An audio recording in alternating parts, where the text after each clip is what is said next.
خبروں کی خبر میں آپ کا استقبال ہے۔ خیر مقدم ہے، دیش و دنیا کی تازہ ترین خبروں کے ساتھ میں ہوں آپ کو دوست ابرار الحق۔ آگے بڑھنے سے پہلے ایک نظر سرخیوں کی طرف۔ LIC کو شدید جھٹکا، جولائی مہینے میں 46,000 کروڑ روپے کا ہوا نقصان۔ جھارکھنڈ میں اندوہناک سڑک حادثہ، ٹرک سے ٹکرا کر کانوڑ یاتریوں کی بس ہوئی تباہ، 18 ہلاک اور 20 سے زائد زخمی۔ پاکستان ہندوستان کی بیوی بن چکا ہے، صرف وداعی باقی ہے، ہنومان یینیوال کا آپریشن سندور پر بیان۔ ایرے گیرے کو مار دے کر بتا رہے ہیں کہ ماسٹر مائنڈ ہیں، پپو یادو نے آپریشن مہادیو پر اٹھائے سوالات۔ سپریم کورٹ کا الیکشن کمیشن کو واضح پیغام، آئین کے مطابق کام کرے ورنہ ہم بھی مداخلت کریں گے۔ راجیہ سبھا میں کھڑگے کا مودی حکومت پر شدید حملہ، کہا جنگ بندی پر ٹرمپ بولتے رہے، وزیر اعظم خاموش کیوں؟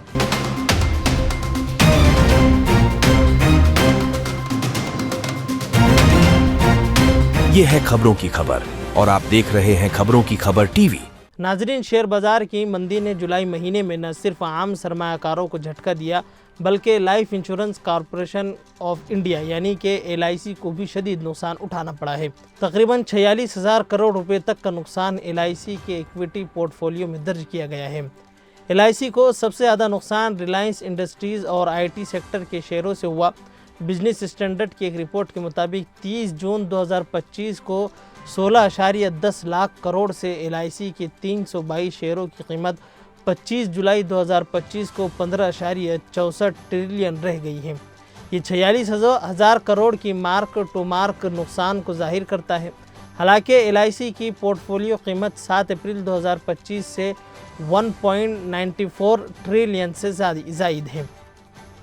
جھارکھنڈ کے دیوگھر ضلع میں آج ہی صبح پیش آنے والے ایک اندوہناک سڑک حادثے میں 18 کانوڑ یاتریوں کی جان چلی گئی جبکہ کم از کم 20 افراد زخمی ہو چکے ہیں۔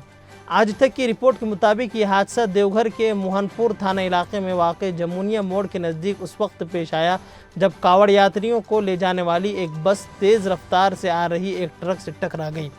تصادم اتنا شدید تھا کہ بس کے پرخچے ہی اڑ گئے۔ حادثہ صبح تقریباً 5:30 بجے پیش آیا۔ کچھ زخمیوں کی حالت نازک بتائی جا رہی ہے جنہیں دیوگھر کے صدر اسپتال ریفر کیا گیا ہے۔ حادثے کی شکار بس میں موجود تمام اراکین افراد تو کانوڑ یاتری تھے۔ آپریشن سندور پر لوک سبھا میں بحث کے دوران راجستھان کے ناگور سے رکن پارلیمنٹ ہنومان یینیوال نے مرکز پر شدید حملہ کیا۔ انہوں نے پیر یعنی کہ 28 جولائی کو لوک سبھا میں کہا کہ آپریشن سندور 8 مئی کی رات کو شروع ہوا تھا اور یہ 2 دن تک کے جاری رہا۔ حکومت نے کہا ہے کہ پاکستان گھٹنوں کی بل آ چکا ہے، یوں لگتا تھا جیسے ہندوستان پاکستان کی مانگ میں سندور بھر رہا ہو۔ ہندوستان نے پاکستان کے اندر سندور بھر دیا، پاکستان ہندوستان کی بیوی بن چکا ہے، صرف الوداع کرنا باقی ہے، بس انہیں لے کر آؤ۔ ان کا مزید کہنا تھا کہ ہندوستان کے اندر دہشت گردی کوئی نئی بات نہیں ہے، یہ ہر دور میں رہی ہے۔ پہلگام میں لوگوں کو ان کا مذہب پوچھنے پر قتل کیا گیا، یہ انتہائی قابل مذمت فعل تھا۔ جس نے بھی یہ خبر دیکھی کہ آج بھی ہم محفوظ نہیں ہیں، ہمارے نظام میں کوئی خامی ضرور ہے، دہشت گرد وہاں کیسے پہنچا، اتنے سیاح وہاں آتے ہیں تو کیا حفاظتی انتظامات تھے؟ ہنومان یینیوال نے مزید پوچھا کہ پہلگام میں حملے کے بعد وہاں مدد کتنی دیر تک پہنچی؟ حکومت کو نشانہ بناتے ہوئے انہوں نے کہا ہے کہ آپ کہہ رہے تھے کہ POK پر قبضہ کر لیں گے، آپ نے یہ بات 2014، 19 اور 2024 میں بھی کہی تھی۔ ہر ہندوستانی کے ذہن میں یہ بات ہے کہ اس بار پاکستان سے نمٹا جائے گا، لیکن ایسا نہیں ہوا۔ وادی کشمیر میں پہلگام حملے کے 96 دن کے بعد فوج نے آپریشن مہادیو کے ذریعے 3 دہشت گردوں کا خاتمہ کیا ہے۔ یہ تصادم سری نگر کے قریب پہاڑ مہادیو پر ہوا۔ یہ دعویٰ کیا گیا ہے کہ مارے گئے دہشت گرد 18 مئی کو پہلگام میں ہوئے حملے میں ملوث تھے۔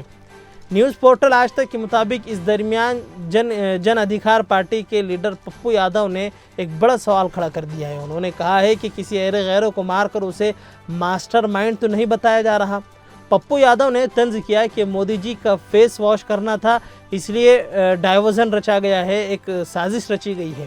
آپریشن مہادیو پر اٹھائے سوال انہوں نے یہ بھی مطالبہ کیا کہ مارے گئے دہشت گردوں کی اصل شناخت اور پہلگام حملے سے ان کے تعلق کے بارے میں واضح معلومات عام کی جائے۔ پپو یادو نے سوال اٹھایا کہ جب کسی بھی آپریشن کی کامیابی کا اعلان ہوتا ہے تو ضروری ہوتا ہے کہ ملک کو واضح طور پر بتایا جائے کہ مارا جانے والا شخص کون تھا اور اس کے خلاف کیا کیا ثبوت تھے۔